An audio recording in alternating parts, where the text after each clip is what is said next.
development and, of course, economic development and how Nigeria has been faring.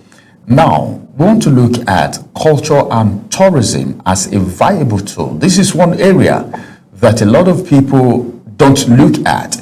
If it is not oil, if it is not gas, then nothing is, unlike before. But then, do we have potentials in our culture, in our tourism, that can actually boost economic development? Joining me today is a public affairs expert and a communist in the person of Jide Ojo as we talk about this topic.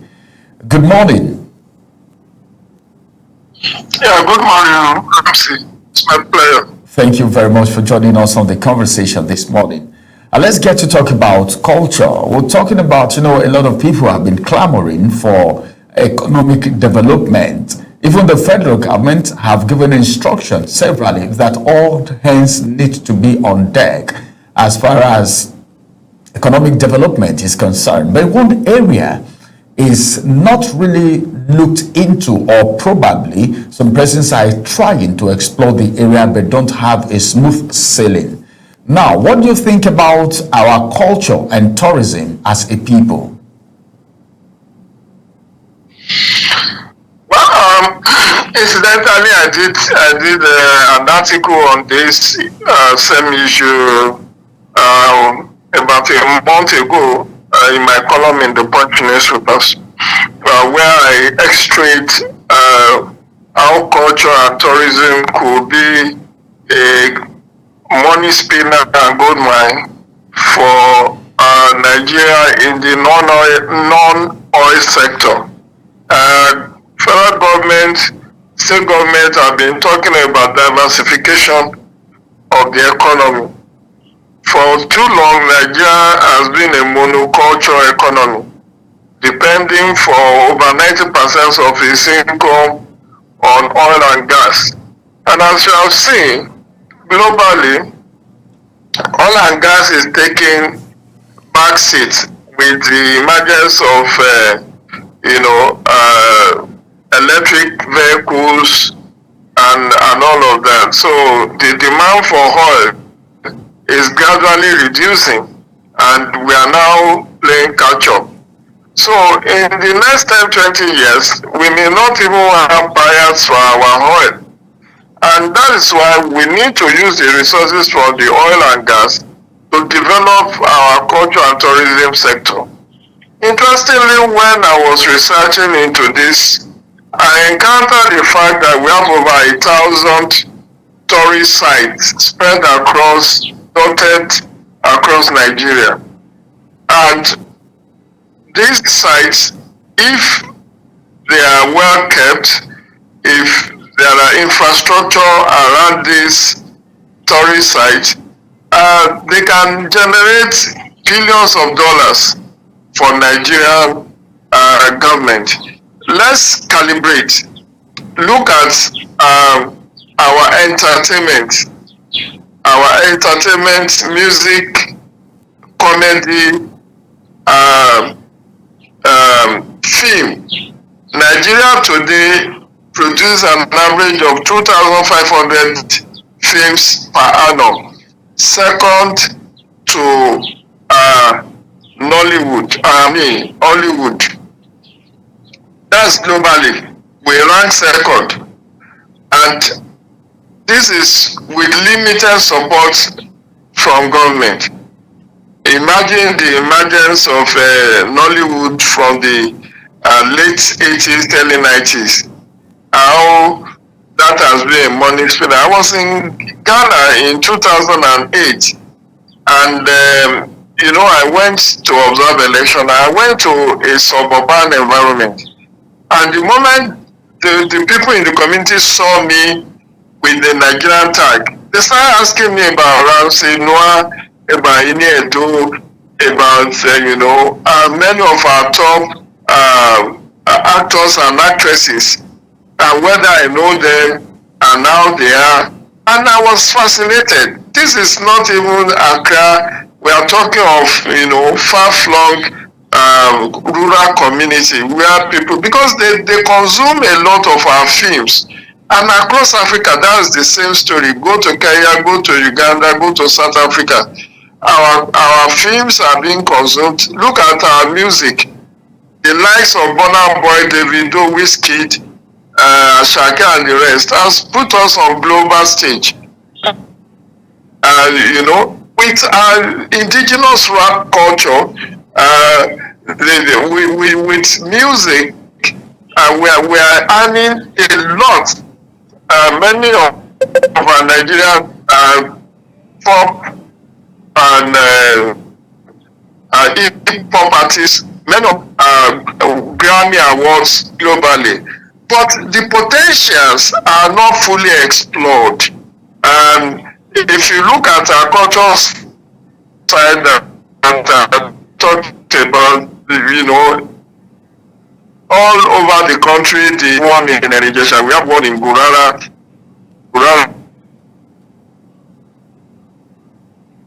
Yes, of course. For close to us. Ogbunike Cave. That's in We Anambra have the State. War Museum. We have history and culture. We have our folklores. Look at someone like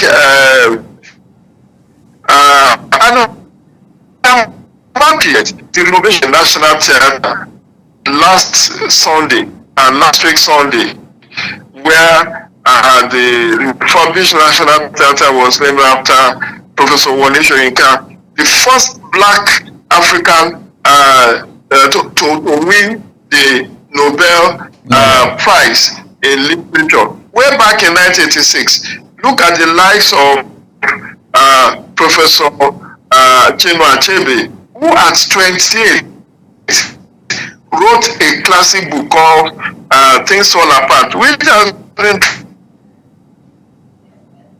called over 50 languages across the world. So you know,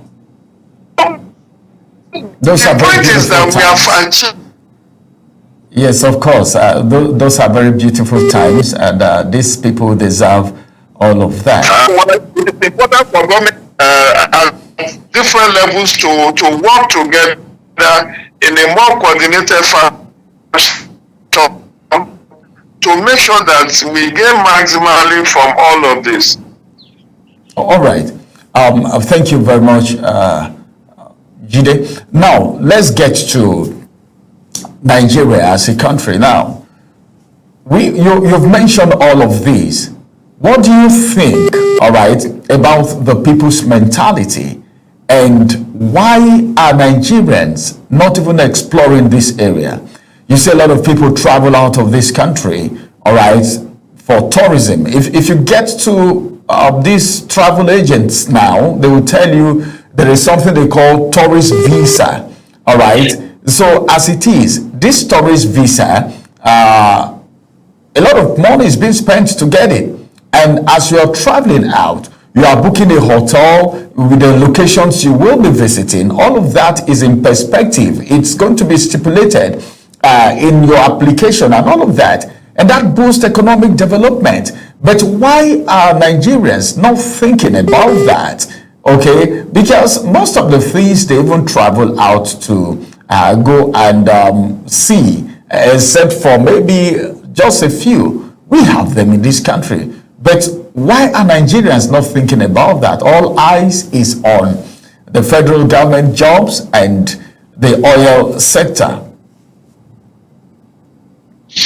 Well, I would blame squarely at the government has not been able to attract the much needed PPP, public-private partnership, private sector investment in our arts and culture. Do you get? Yes, of course, I do. So only there is. And that's so amazing. I don't know. That conscious effort to have a meeting.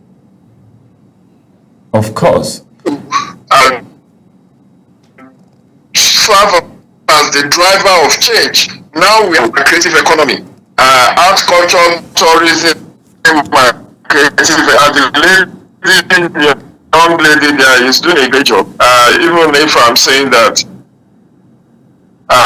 the point is we cannot, in good conscience, and develop our tourism potential because we don't even appreciate the value. We don't really. People are grappling with existential challenges like feeding, clothing,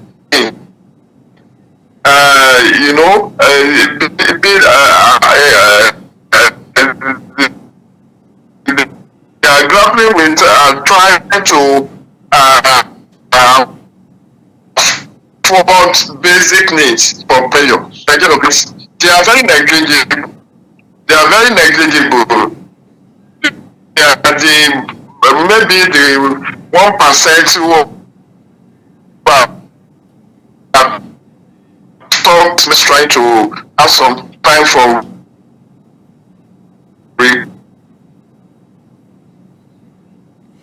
all right. I think. Okay. Well, that's true because if you look at it critically, you will know that a lot of Nigerians don't have the necessary information. Even the businessmen are busy chasing money. Children, they can fund their life. It goes beyond information. Saying that those who are rich enough do not have. That's why you say, is there a Dangote that you want to go on safari or go to Robben Island or go and it will most likely be his wives and children that will want to take his son. But I think the major problem I would need to quickly identify is insecurity. Are you with me? Insecurity is playing significant role in why our tourism sector is underutilized. I've traveled around quite a number of tourist sites in Nigeria, and it is very pathetic the state of the environment. I've been to Obudukatu Ranch twice. Obudukatu Ranch is in Cross River State, is in Obaliku local government. And Tonditi is in wreck. It has been run down. Efforts to revitalize it has not been successful. And meanwhile, the connecting road from Benue for the tolerable condition, coupled with insecurity, fear of so if you want to travel to Ubuntu for official engagement, we went by road. You travel from Abuja to Makurdi, from Makurdi, you move Abuja to Makurdi is the one that has very good road. From Makurdi to Obudu in Cross River, it's in a very deplorable situation. Coupled with insecurity. Then the Obudu cattle itself has been run down. Then you go to, there is also the Tinapa in Calabar. All right.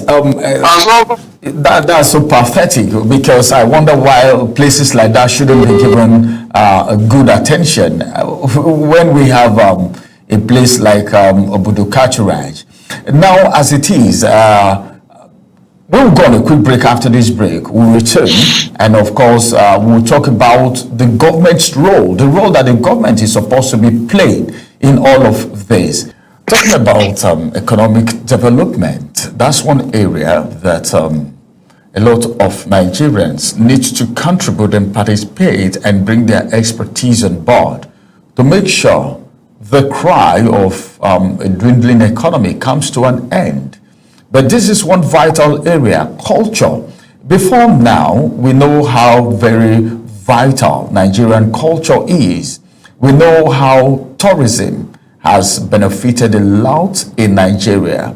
People travel out for tourism. Like my guests have rightfully said, a lot of money is being spent by people who travel out.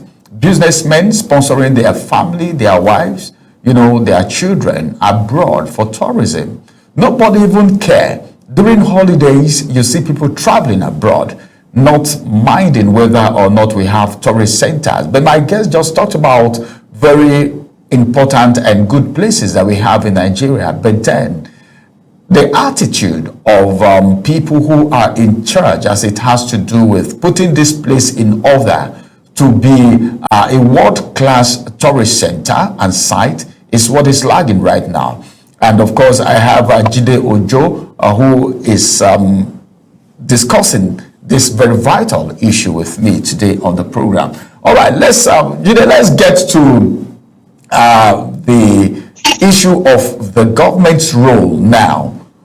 The people in authority, why are they not looking at, you just talked about Obodo Katoraj, the road is bad.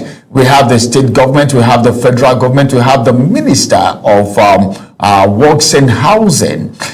Why do government and people in authority, all right, not give attention to this site as it has to do with renovations and making it a world class that if you visit once, you would want to return again? And of course, Gen Zs like snapping pictures. They go to those places and snap picture and spread it on the social media for the world to know that we have such tourist sites in Nigeria. But if they are dilapidated, no one would want to go there. What do you think the government needs to do that they didn't do? What they need to do, which they have failed to do, is security, providing security and the enabling environment.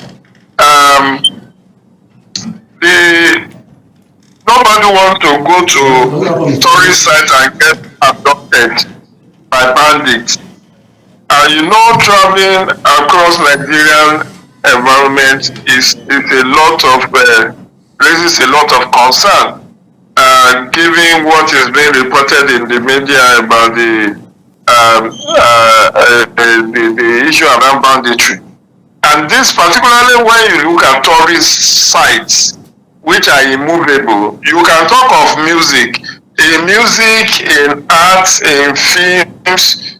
You can, the concentration of Nigerian musicians is in the urban centers like Abuja, Port Harcourt, city centers.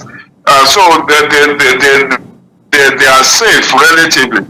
But when you talk about tourist sites like Obodo Katoraj, like those waterfalls, Gurara waterfalls, Enejesha waterfalls, the Yake Lake, those features, the Rolling Stones, the Shere Hill in Jos.